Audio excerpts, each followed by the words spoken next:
Hello everyone. तो आज के वीडियो में बात करेंगे हम पीएचपी के पार्ट्स के बारे में।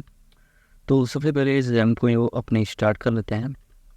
यहाँ पे मैंने दोनों को इंस्टॉल और एडमिन को सिलेक्ट करेंगे दोनों। माई स्कूल की ज़रूरत नहीं है तो माई स्कूल को भी रहने देते हैं और हम डायरेक्टली इंडेक्स ऑफ फाइल पे अपने जाएंगे। जो भी हमारी पीएचपी की फाइल थी उसे ओपन करेंगे और नेक्स्ट कोडिंग स्टार्ट करेंगे।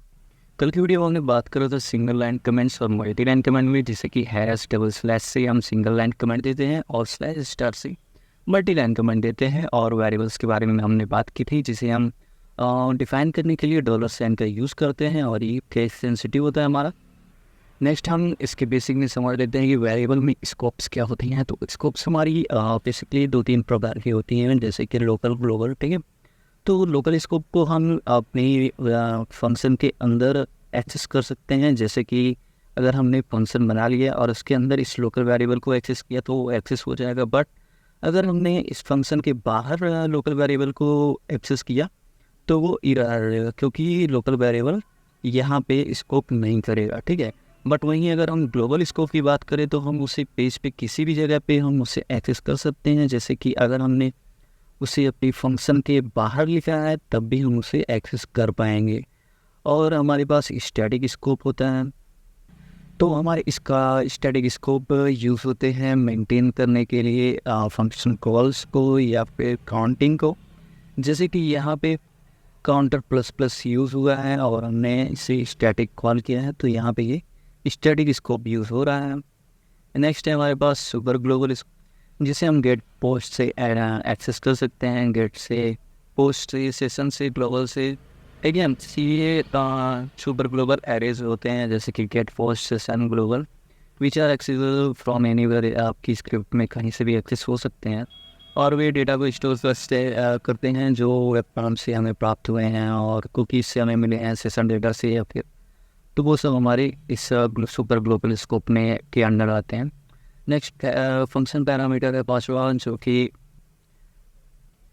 our variables passed as parameters to a function or a method have their own scope within that function or method। जैसे यहाँ पे फंक्शन पास करा है $a $b return $a plus $b। यहाँ पे $a और $b दोनों हमारे लोकल स्कोप हैं जिसमें ऐड फंक्शन का यूज़ हो रहा है, तो ये हमारा फंक्शन पैरामीटर है। नेक्स्ट हम देखेंगे कि प्रिंट कैसे करते हैं हम अपने कोड के अंदर। तो हम प्रिंट का ऑप्शन यूज कर सकते हैं, जैसे कि हम सी में करते हैं, या फिर हम इको का यूज़ कर सकते हैं। तो इको का यूज़ करके भी हम प्रिंट कर सकते हैं और प्रिंट ऑप्शन का भी यूज़ करके हम प्रिंट कर सकते हैं। जैसे कि यहाँ पे हमने इको के अंदर एक हेडिंग 2 ली है, जिसके अंदर हमने PHP फन लिखा है। इको के अंदर हेलो वर्ल्ड भी लिखा है और यहाँ पे लाइन ब्रेक किया है। इको के अंदर I am about to learn PHP और फिर उससे लाइन ब्रेक किया है। तो इसे चेक करके देख, जैसे कि ये हमारी प्रिंट होके आ रही है। हमने मल्टीपल पैरामीटर्स का यूज़ किया है यहाँ पे, जैसे कि दिस अलग है, हमारा अलग स्ट्रिंग है, ये अलग स्ट्रिंग है और ये वाला अलग स्ट्रिंग है। तो स्ट्रिंग्स को हम जैसे कि जानते हैं हमें सिंगल कोट और डबल कोट से हम डिनोट करते हैं, तो यहाँ पे हम मल्टीपल पैरामीटर्स को ऐसे प्रिंट करा सकते हैं इक्वल के। नेक्स्ट हम देखेंगे नंबर्स को कैसे प्रिंट कराएंगे। तो वो और सबसे पहले हम दो वेरिएबल ले लेते हैं, एक्स और वाई। एक्स इक्वल टू 5 बार डिफाइन कर दिया, वाई इक्वल टू 3 डिफाइन कर दिया। अब इको देंगे एक्स प्लस वाई, यहाँ पे हम एक्स $x प्लस $y देंगे और यहाँ पे हमें स्पेस नहीं देना है। इसे हम रिलोड करके देखते हैं। तो ये कुछ ऐसे से होगी, यहाँ पे हमारे पास 7 है, बट हमें यहाँ पे BR लगा देना है जिससे कि 9 डिवाइड हो जाए। मैंने पेज को जूम कर लिया है, अब अगर मैं रिलोड करूँ तो ये यहाँ पे आ जाएगा। नेक्स्ट हम देखेंगे वेरिएबल को कैसे डिस्प्ले करना है। तो यहाँ पे हम सबसे पहले दो वेरिएबल डिफाइन करते हैं। स्ट्रिंग्स मतलब इस पर ले लेंगे दिस इज एन टेक्स्ट और कॉपी ले लेते हैं this is an also text. Okay, तो नेक्स्ट ये हमें सेमीकोलन को बाहर लिखना है। इको करेंगे, यहाँ पे हमें $OP लेना है, फिर गोपी लेना है और यहाँ पे हम सेमीकोलन से सेपरेट कर देंगे। नेक्स्ट इसे चेक करते हैं, तो यहाँ पे हम इसे रिलोड करेंगे और यहाँ पे ये this is a text, this is also text, ये ज्वाइंट हो गया रहा है। यहाँ पे हम BR का यूज़ करेंगे इसे लाइन ब्रेक करने के लिए। तो जैसे हम प्रीवियसली टेक्स्ट में यूज़ करते थे प्लस लगा के फिर लिखते थे अपने टैग को और फिर इसको हम यहाँ पे दिखता है। तो ऐसे हम इसमें नहीं कर सकते हैं, हम प्लस की जगह पे यूज़ करेंगे डॉट का, डॉट यहाँ पे यूज़ करेंगे और यहाँ पे भी यूज़ करेंगे, तभी क्या होगी कि हमारी ऐसे प्रिंट होके आएगी। ओके, नेक्स्ट हम प्रिंट का यूज़ देखेंगे।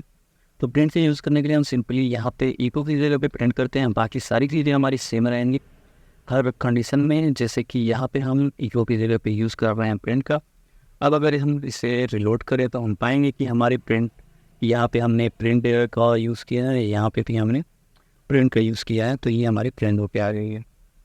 हम इसका यूज़ इस तरह भी कर सकते हैं कि जैसे कि अगर यूज़र ने इनपुट फॉर्म में दो टेक्स्ट दिया है ओपी और ओपी, और हमें उसके बीच में लाइन ब्रेक को ऐड करना है, तो हम इस पी आर टैग का यूज़ कर दें, कोड फॉर्म को एक्सिक्यूट इसमें करा देंगे तो वहाँ पे लाइन ब्रेक हो जाएगी। ठीक है, तो हमें अदर कोडिंग नहीं करनी पड़ेगी, उसके लिए हम यहाँ से सिंपली कर सकते हैं। नेक्स्ट हम देखेंगे डेटा टाइप्स इन PHP। तो यहाँ पे हमारे पास PHP इतने सारे डेटा टाइप्स को रिप्रेजेंट कर सकता है। ठीक है, string, integer, float, Boolean, array, object और नल रिसोर्स को। ठीक है, बहुत सारी वेबसाइट्स में आपको सिर्फ ये इतनी ही चीज़ें मिलेंगी, but PHP other data types को भी यूज़ करता है। मैं सारी चीज़ें बताऊँगा। जैसे कि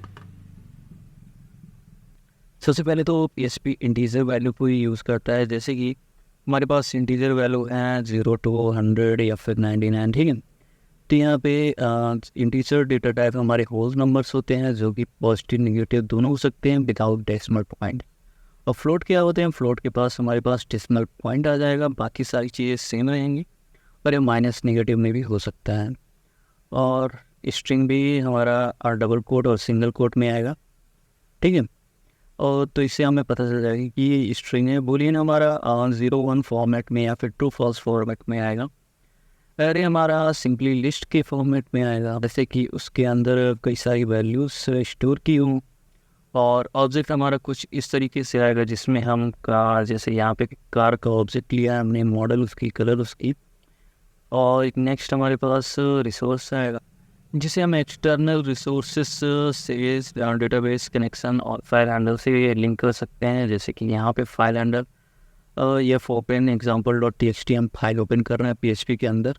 ये हमारी रिसोर्सेज डेटा टाइप है। नल डेटा टाइप हमारी वो डेटा टाइप हो जिसमें कोई वैल्यू नहीं होंगी और वो नल वैल्यू को सेट होगी। ठीक है, कोलेबल डेटा टाइप्स हमारी वो होंगी जो दो फंक्शन को मिल के बनाई गई होंगी। जैसे कि यहाँ पे फंक्शन $x $y दिया गया है और यहाँ पे x+y दिया गया है।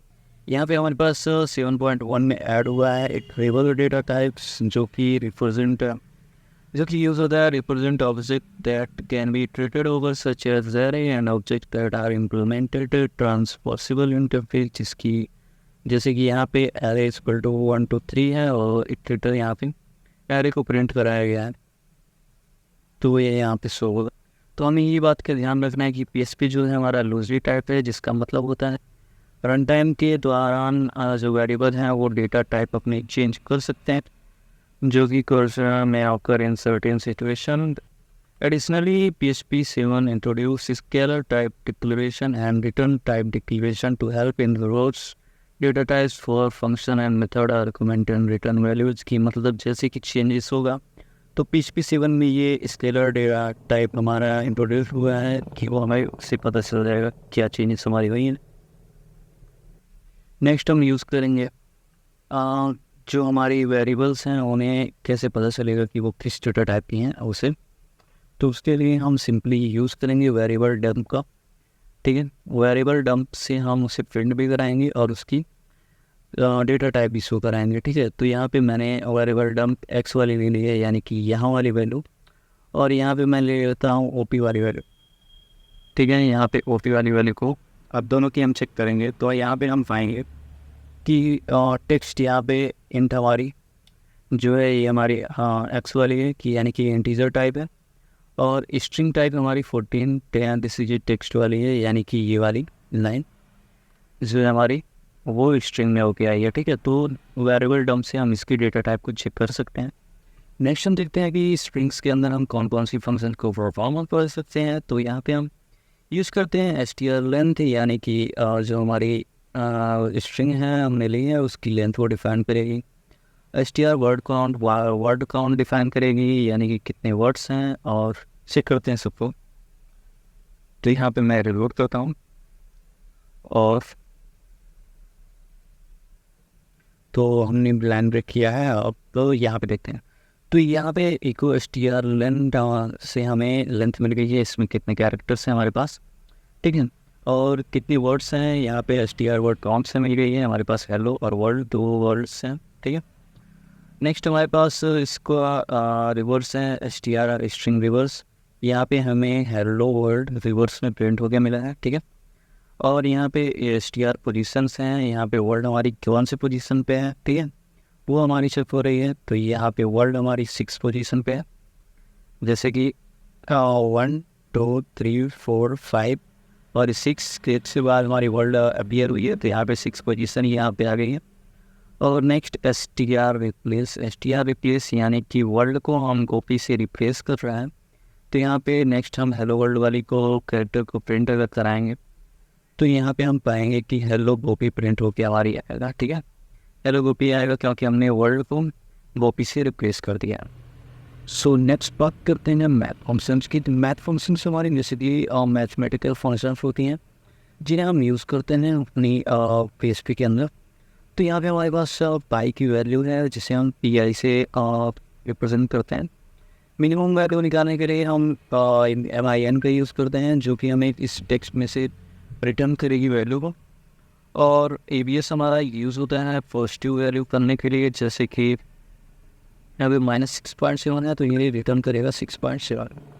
नेक्स्ट हमारे पास स्क्वायर रूट है, स्क्वायर रूट रिटर्न 8 करेगा। राउंड है, यहाँ पे ये नियरेस्ट इंटीजर को डिफाइन करेगा, जैसे कि यहाँ पे इसका नियरेस्ट इंटीजर 1 है, यहाँ पे ये 50 से अंदर है तो उसका 0 हो जाएगा। और यहाँ पे रैंडम नंबर जनरेट करेगा ARRAND फंक्शन। और 10 to 100 लेट से हमें अगर जनरेट करना है रैंडम नंबर तो ये यहाँ से जनरेट कर लेगा, ठीक है। सो यहाँ पे 3.145 ये इतना जितना है ये पाई वाली वैल्यू है। और इसमें -200 जो है इसकी मिनिमम वैल्यू है। और यहाँ पे 150 जो है इसकी मैक्सिमम वैल्यू है। और यहाँ पे 6.7 इसने दिया है, ठीक है, 6.7 इसकी ABS वैल्यू है। और स्क्वायर रूट 64 का 8 हमें मिला है। राउंड यहाँ पे 1 है हमें मिला है 0.60 के जो नज़दीक है। और 0 हमें मिला है 0.49 के जो नज़दीक है। रैंडम नंबर इसने चूज़ किया है इतना बड़ा, ठीक है, यहाँ से यहाँ तक का इसने रैंडम नंबर चूज़ किया है। और 30 जो है 10 to 100 के बीच में इसने नंबर को चूज़ किया है। नेक्स्ट हम देख लेते हैं ऑपरेटर्स इन PHP। तो PHP बहुत सारे ऑपरेटर्स को प्रोवाइड करता है, जैसे कि हम अदर प्रोग्रामिंग लैंग्वेज में देखते हैं क्या होता है। हमारे पास है addition, subtraction, multiplication, division, modulus,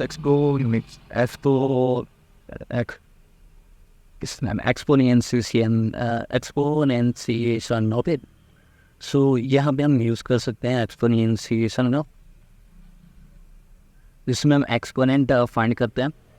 और यहाँ पे हमारे पास है assignment operator is equal to के लिए। और असाइन, ऐड एंड असाइन यानी कि एक वैल्यू बढ़ाने के लिए, सब्ट्रैक्ट एक वैल्यू घटाने के लिए, multiply and assign, divide and assign, module and assign. Comparison operator है is equal to 2 times equal के लिए, 3 times identical check both value है टाइप, नॉन इक्वल और इस angular, left angular and right angular से भी।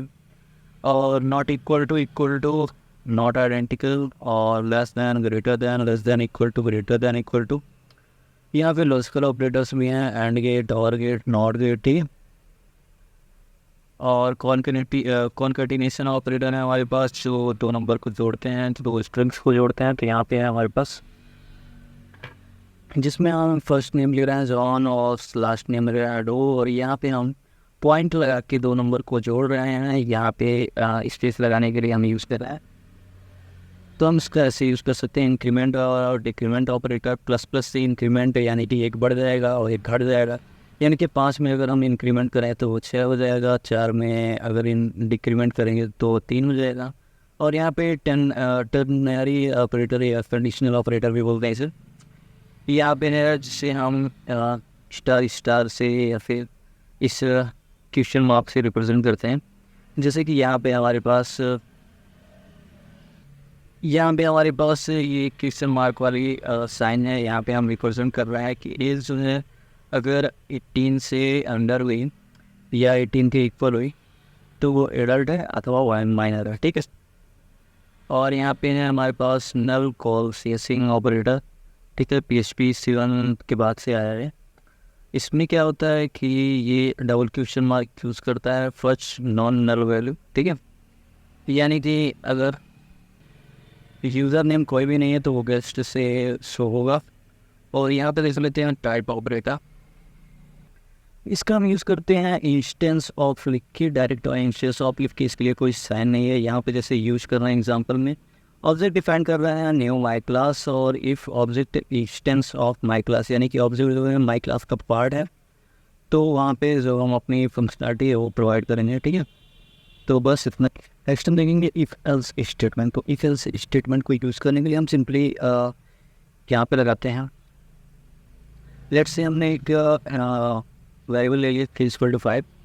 Next if k equal to 5, यहाँ पे हम इक्वल टू 2 टाइम्स यूज़ कर रहे हैं, बिकॉज हमने यहाँ पे देखा था हमारे पास ऑपरेटर जो है यहाँ पे कंपैरिजन ऑपरेटर में हम डबल इक्वल का यूज़ करते हैं यानी सिंगल इक्वल को रिप्रेजेंट करने के, ठीक है। तो यहाँ पे डबल इक्वल का यूज़ करेंगे। नेक्स्ट इसमें हम प्रिंट टेस्ट कर रहे हैं, अगर ये ऐसा है ये यानी कि अगर k जो है हम 5 के बराबर हुआ है, यहाँ पे हमने 5 डिफाइन कर दिया तो ये प्रिंट यस करेगा, ठीक है। तो यहाँ पे हम देख लेते हैं, तो यहाँ पे इसने यस प्रिंट कर दिया है यहाँ पे नीचे, तो वो हमारा स्टेटमेंट सही है।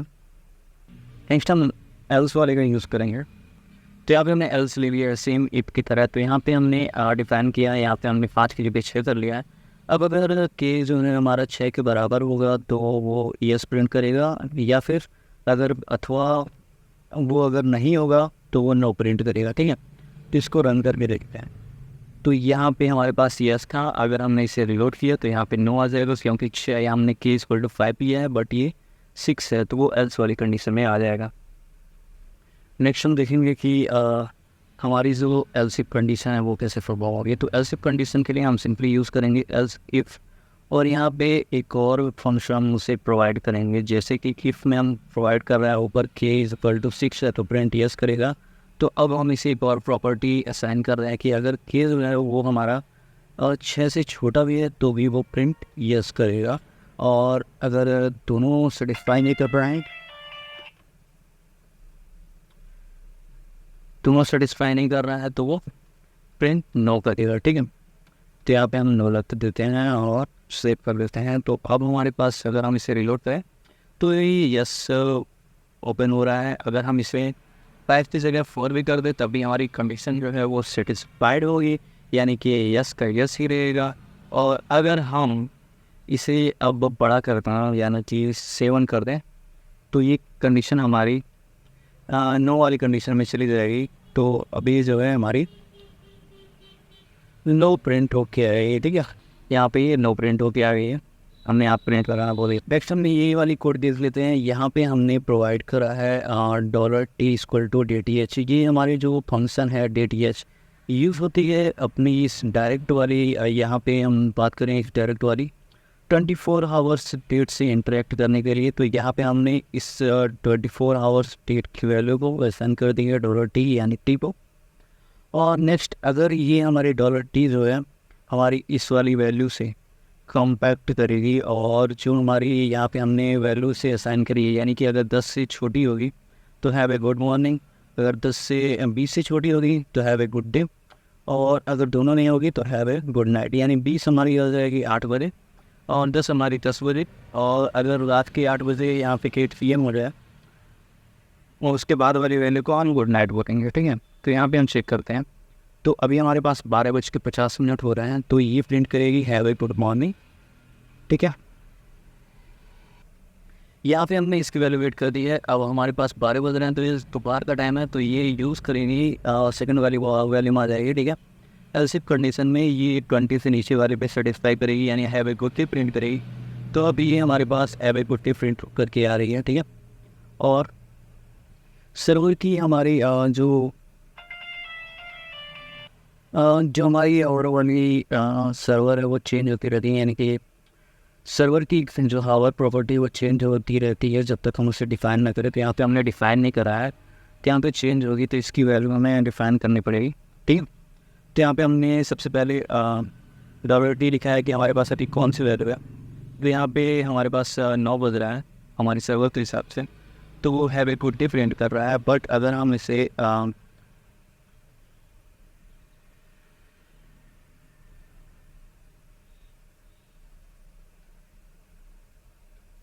10 कर दें, तो अब क्या होगा कि जो हमारी वैल्यू है वो हैव ए गुड मॉर्निंग में आ जाएगी। ठीक है, तो आज के लिए बस इतना ही, मिलते हैं नेक्स्ट वीडियो।